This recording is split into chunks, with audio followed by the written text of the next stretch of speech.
Hello and welcome. We have with us Dr. Manish Manan. He's the HOD Pediatrics and Neonatology, Paras Hospitals, Gurgaon. And, compared to last year, when we saw the first wave of the COVID-19 pandemic, we've seen that this year, the second wave, more and more children are getting affected. And obviously, parents have many questions. A lot of things are going unanswered and they're worried as well. Thank you so much, Dr. Manish, for joining us today. Thank you. The first thing which I would like to ask you, I think as a parent, we've seen more and more kids have got affected in the second wave. Why do you think this really happened? Thank you.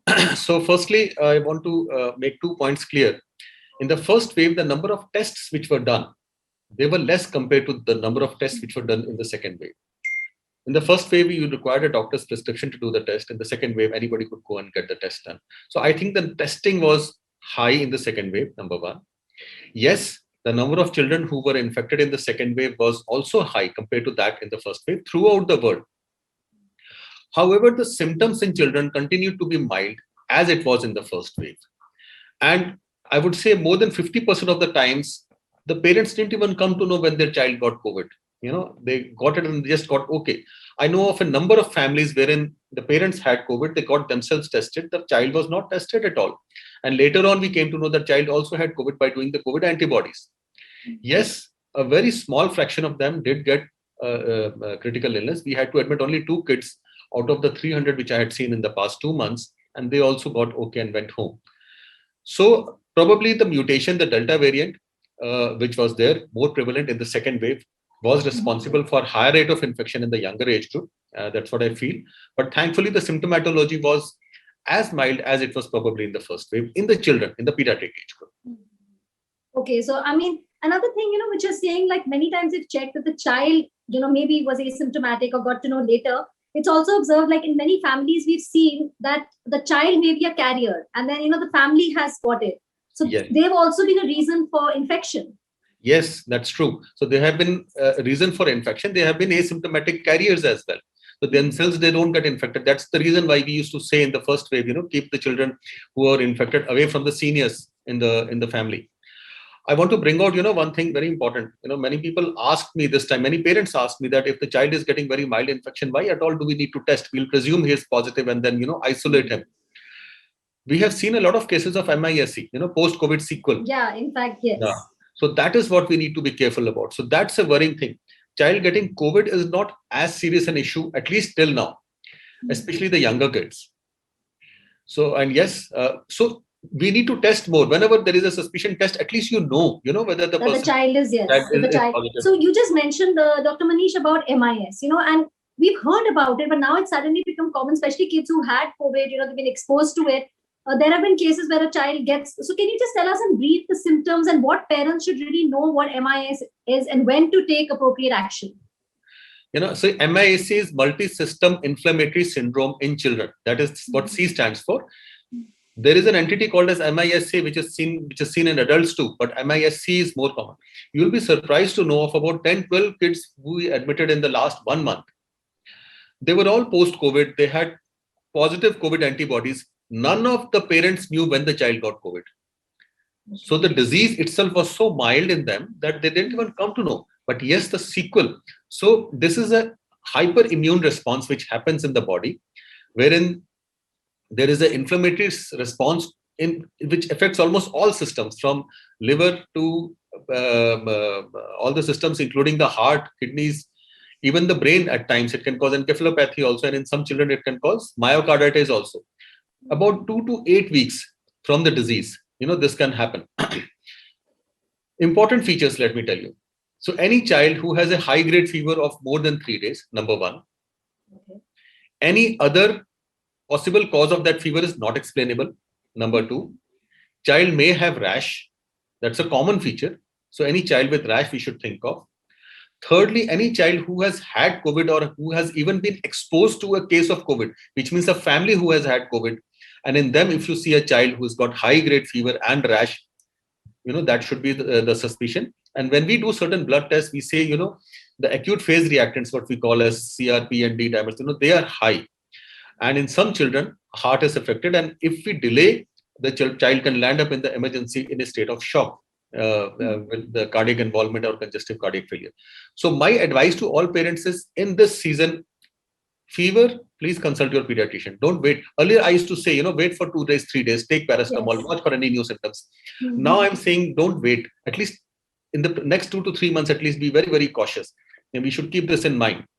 And just आपने जैसे बताया कि कितने दिनों बाद ये watch out कितने दिनों तक करना है, जैसे कोविड अगर बच्चा रिकवर कर लेता है, MIS के लिए अगर कोई सिम्टम हो या फीवर आए तो कितना वो पीरियड क्या है? 2 महीने, 2 months, 2 महीने तक ध्यान रखना है हमें.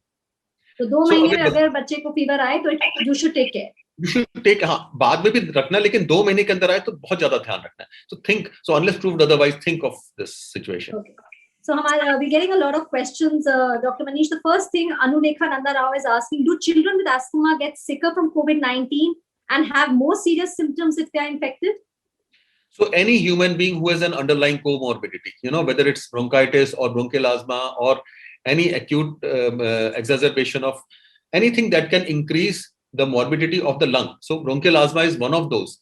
Whether it is influenza or COVID or a pneumococcal pneumonia, because there is an underlying disease which can cause bronchospasm, which can increase. So, that may add on to the severity of the respiratory system if the system gets affected. Again, the number of kids having respiratory system getting affected and requiring a CT scan and all those things is much less. So it's not necessary in, true sense. But yes, should there be a situation, especially in elder children, wherein the respiratory system has got affected, the CT score is high in them with bronchial asthma, that then acts like a comorbidity. So we need to be cautious. So I would, suggest, these mothers, keep your child on regular inhalers, which the child has been having. We don't want an exacerbation, and take the flu shots and the regular preventive medications which have been prescribed by your pediatrician. Okay. So in fact, the next question, I will come back to the flu shots because that is also something which is important to know. Monica Sidhu is asking, children are cooped up in the house. It's only the elders in the family, who are anyway going out for essential things. Parallelly, elders are being vaccinated, which means adults are getting some sort of immunity. So why is it being said that the third wave of COVID might affect children more? Because there's a lot of anticipation. कहा जा रहा है कि third wave में बच्चे ज़्यादा affect होंगे. So, this was a statement which was made by a virologist at the peak of the second wave, that kids may be affected. And the reason why that statement was made, it was actually again repeated by the scientific advisor of the country. The probable thought was that probably because the kids don't get vaccinated, hence, it may be that kids may get more affected, but there is no scientific evidence behind this. I do not agree with this statement. Dr. Jacob John, he's a leading virologist of the country. Today, his article has come in the Times of India. He has explained it very clearly. He said the Delta variant, which was there, now we have the Delta plus. Across Europe or America, wherever you go, we have not seen any evidence of, we may get waves, we may get third wave, fourth wave, fifth wave, we may get smaller waves, but a wave which will particularly affect kids, there is no scientific or statistical evidence behind this. Personally speaking, I do not agree with this statement. So, आप मुझसे पूछो, मैं बोलूँगा ठीक है, we should be prepared for it.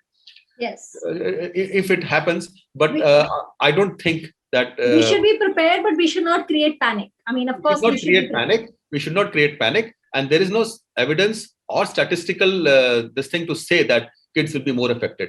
So, it has also been clarified by the Indian Academy of Pediatrics and also been clarified by Dr. Randeep Guleria, the director of AIIMS. So many people in the country have clarified this thing. A statement was made and a hype was created. I don't think the panic situation should persist now.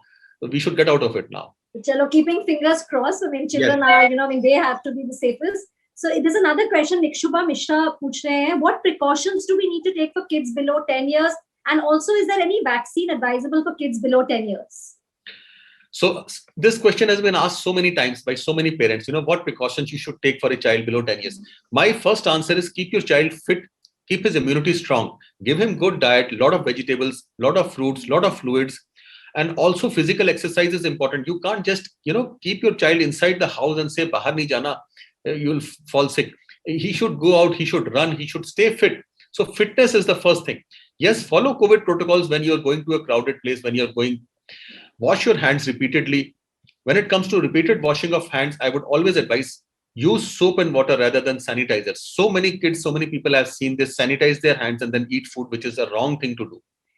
So good diet, good exercise, and a positive state of mind. Please stop watching news with your kids, very often. It's depressing for them. especially that news when they say abhi bahut khatra aa raha hai bachon ki lair, the way they say, that creates that kind of a psyche at home and a depressing atmosphere. Yes. It gets onto your immunity. So create a positive atmosphere, keep the atmosphere light. We should take precautions, not create panic. And yes, diet and physical exercise, these are the two things, and keep the immunity strong. And whenever your child falls ill, take a consult. If you do everything early, trust me, nothing will go wrong. This is something timely action. Timely action is a stitch on time saves time. Timely action and a strong body, a strong immune system will, it'll not let the bug disturb the child. Yes. And I think ये भी आपने बहुत important बात बोली. I think which we all parents should realize that hand washing with soap and water is critical. Sanitizer yes है, पर अगर आप घर पे हैं तो जरूर हाथ हम साबुन से धोएं. Soap and water से हाँ. कोई tips की बच्चों को किस तरह, और अभी तो compared to like earlier before the pandemic, it was always difficult telling kids, but आज बच्चे खुद हाथ धोते हैं. Any tips for that, which might be helpful?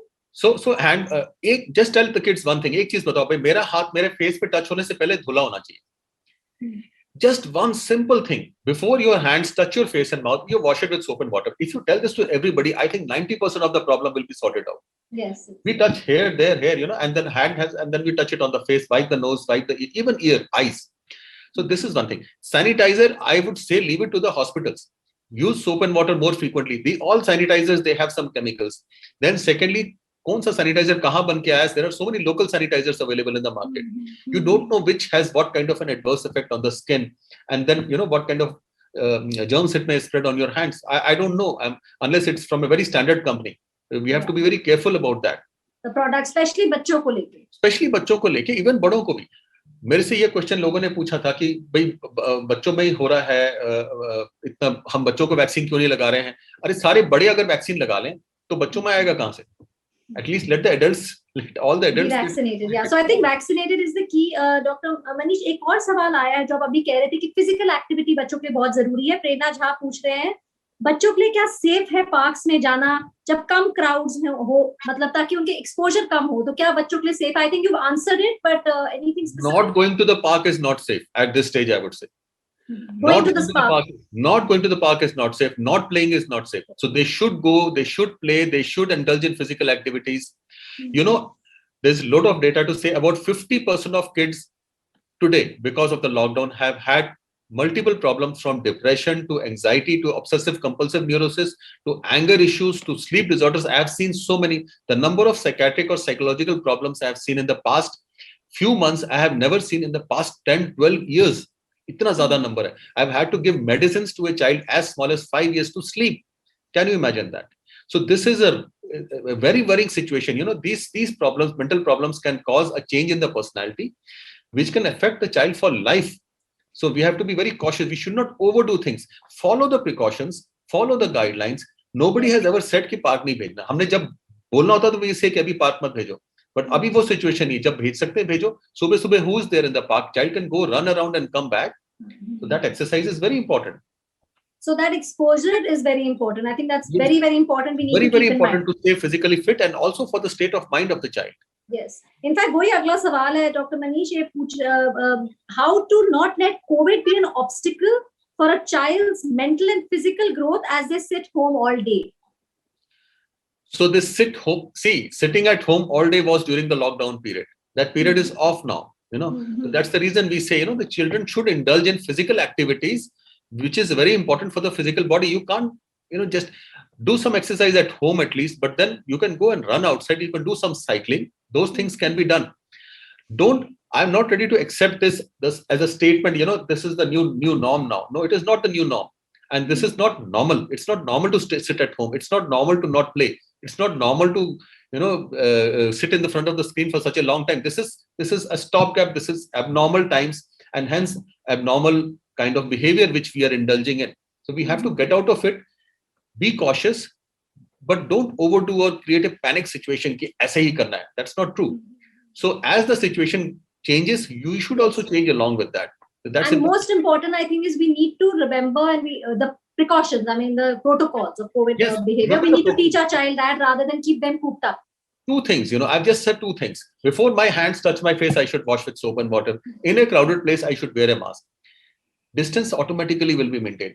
दो तीन चीजें खाली बतानी है बच्चों को, इतना सीख गए. And I think this is a habit which we can follow for every time. किसी का भी हाथ फेस पे टच होने से पहले if you wash it, it's so hygienic. It's a good habit.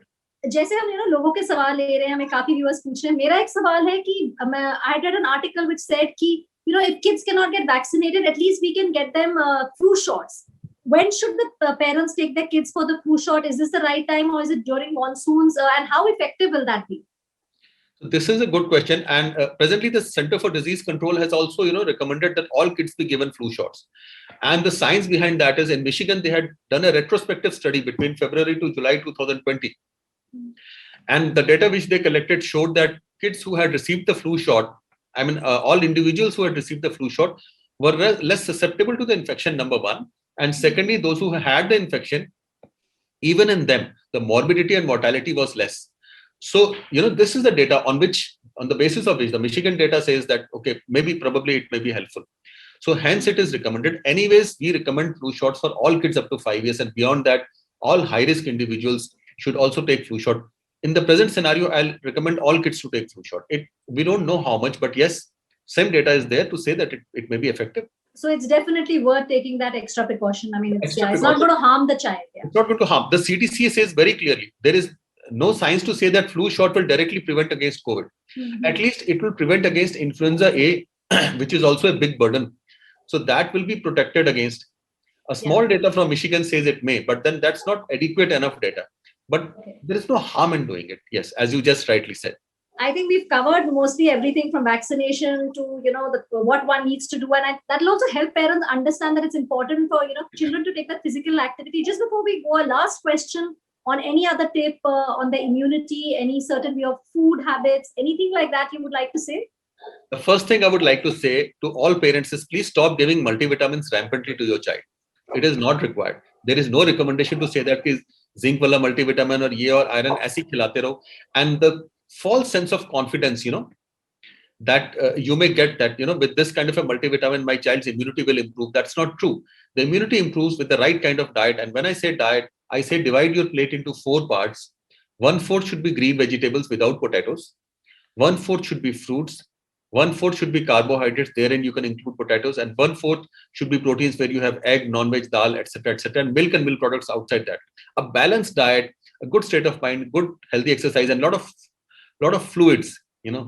This will create good immunity. You don't have to take any multivitamin, anything of that kind, unless medically indicated. I think you've really put that very well. I'm sure parents are going to take this, and I hope we can all imbibe this. Thank you so much for giving us your time and sharing this valuable information with us. Thank you.